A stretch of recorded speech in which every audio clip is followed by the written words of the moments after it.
Une gare fantôme, étrangement silencieuse. Seuls 8 trains passent ici chaque jour. Dans le hall flambant neuf, de rares voyageurs.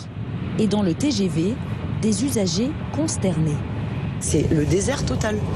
Ça m'a complètement choqué, quoi. J'ai fait le tour de la gare, j'ai cherché, j'ai demandé, je dis, il n'y a pas un endroit pour boire un café, il n'y a pas un endroit pour ci. C'est un monsieur qui m'a dépanné avec un thermos.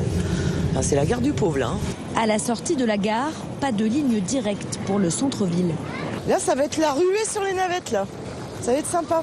Nous aurons mis un peu moins de 10 minutes en navette pour rejoindre les transports en commun les plus proches, mais le parcours ne s'arrête pas là. Pour arriver jusqu'au centre-ville de Montpellier, il faut compter encore 15 à 20 minutes en empruntant ce tramway. La région Occitanie est opposée au projet et refuse même de payer pour la nouvelle gare. C'est un des plus gros investissements faits à Montpellier depuis une dizaine d'années. C'est une gare totalement inutile. On a décidé de faire une gare à l'extérieur, non connectée avec les trains régionaux. Elle ne peut pas fonctionner, cette gare.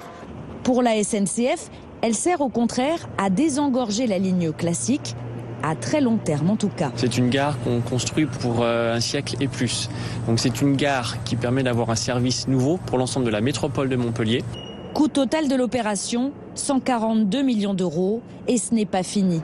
À 50 km d'ici, la SNCF construit déjà une autre gare sur le même modèle en périphérie de Nîmes.